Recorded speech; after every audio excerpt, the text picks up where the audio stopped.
اسی تو حدیث میں آتا ہے کہ نبی کریم صلی اللہ علیہ وسلم سے صحابہ نے پوچھا یا رسول اللہ صلی اللہ علیہ وسلم سب سے بہترین کلام کون سا ہے، سب سے افضل ترین کلام کون سا ہے؟ تو سرکار تو عالم صلی اللہ علیہ وسلم فرمایا کہ سب سے افضل ترین کلام وہ ہے جو اللہ نے اپنے ملائکہ کے لیے متعین کیا ہے، کہ جو ملائکہ اللہ کے لیے کہتے ہیں، اور وہ ہے سبحان اللہ و بحمدہ، سبحان اللہ و بحمدہ۔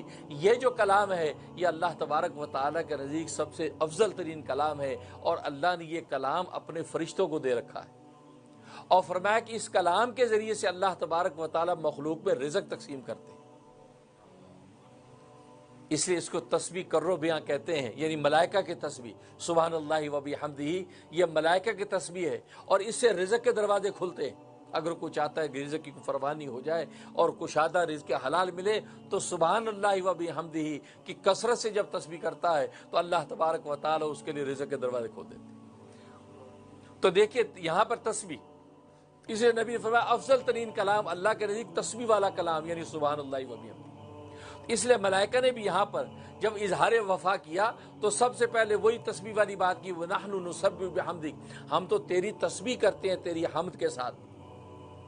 تو یہ کہا وَنُقَدِّسُ لَكَ، اور تیری پاکی بیان کرتے ہیں۔ تو تسبیح کا ذکر پہلے فرمایا کیونکہ اللہ تبارک و تعالیٰ کو تسبیح بہت پسند ہے، کیونکہ میں نے بتایا کہ تسبیح کا معنی پاکی بیان کرنا، کہ اللہ تبارک و تعالیٰ کو ہر طرح کی عجز سے، شرک سے، کمزوری سے پاک قرار دینا، اور اللہ تبارک و تعالیٰ کو اپنی پاکی بیان کروانا بہت پسند ہے۔ اس لیے ملائکہ نے کہا کہ وَنَحْنُ نُسَبِّحُ بِحَمْدِكَ، ہم تیری تسبیح کرتے ہیں۔ اب یہاں پر ملائکہ نے یہ کہا وَنَحْنُ نُسَبِّحُ بِحَمْدِكَ، ہم تیری پاکی تسبیح بیان کرتے ہیں حمد کے ساتھ، حمد کو ساتھ ذکر فرمایا۔ کیوں؟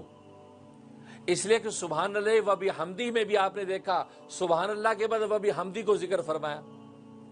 تو حمدی کا تو معنی ہوتا ہے کہ صفات ثبوتیہ، یعنی تیرے اندر سارے صفات حمیدہ موجود ہیں، و بحمدہ کا مطلب ساری صفات حمیدہ آپ کی ذات میں موجود، اور سبحان کا مطلب تو ہر طرح کے نقص سے پاک ہے، کسی قسم کی کمزوری تیرے اندر موجود نہیں ہے۔ اب ان دونوں کو ساتھ ملا کر کیوں کہا؟ اس میں بڑے نکتے کی بات ہے۔ دیکھو آج محاورے میں اگر کوئی کسی شخص کے بارے میں آپ سے پوچھے کہ یار وہ آدمی کیسا ہے، ذرا اس کے ساتھ کوئی کاروباری لین دین کر رہا ہوں، آپ بتائیے کیسا آدمی ہے، تو اگر آپ یہ کہیں برا آدمی نہیں ہے، ناٹ بیڈ، برا آدمی نہیں ہے، تو یہ بہت زیادہ تعریف نہیں ہے۔ تو آدمی کہتا ہے یار اس کا مطلب ہے بس ٹھیک ہی ہے۔ ایک ہے کہ آپ یہ کہتے ہیں اوہ اچھا، اوہ بہت اچھا آدمی، ایکسیلنٹ، بڑا اچھا آدمی یار، بہت ایماندار، بڑا شریف آدمی ہے، تو آپ کہتے ہیں ہاں یہ ایکسٹرا تعریف ہوئی ہے۔ لیکن آپ یہ نہیں کہتے، آپ کہتے ہیں برا آدمی نہیں ہے۔ تو برا آدمی نہیں ہے یعنی اس میں برائی نہیں ہے، تو یہ تعریف نہیں ہے، بس ایک طرح کا اظہار ہے کہ ٹھیک ہے۔ تو اگر یہاں تسبیح پر رک جاتے کہ اللہ تبارک و تعالیٰ میں نقص نہیں ہے، اللہ میں ضعف نہیں ہے، اللہ میں جو کسی قسم کی کمزوری نہیں ہے، یہ کہہ کے چپ ہو جاتے، تو یہ اللہ کی حقیقت میں تعریف نہ ہوتی کہ جی اللہ کیا ہے، کہ جی اللہ میں کوئی کمزوری نہیں ہے، بس اب چپ، یہ تو کوئی تعریف نہ ہوئی۔ کہ جیسے آپ کہتے ہیں کہ یہ برا آدمی نہیں ہے، یعنی اس پہ کوئی برائی نہیں ہے، تو اس پہ آپ خوش نہیں ہوتے، آپ کہتے ہیں ہاں بھائی کوئی زیادہ تعریف نہیں ہے، ہاں وہ کہتا نہیں وہ بہت اچھا آدمی ہے۔ تو اللہ کی جب آپ نے تسبیح کی، آپ نے کہا کہ اللہ میں نقص نہیں ہے، اللہ میں ضعف نہیں ہے، اللہ میں کمزوری نہیں ہے، بس یہ کہہ کے چپ ہو جاتے، تو اللہ کی تعریف جیسی کرنی چاہیے ویسی تعریف ہوئی نہیں۔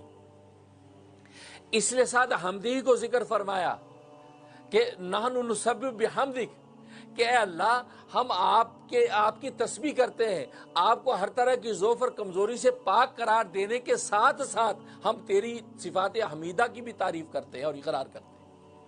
تو ساتھ ہی اللہ کی صفات حمیدہ کو بھی ذکر کیا کہ اللہ تیرے اندر کسی قسم کا کوئی کمزوری نقص نہیں ہے، اور ساتھ ہی ہم یہ بھی کہتے ہیں کہ تیرے اندر سارے کمالات موجود ہیں۔ اب ہوئی تعریف۔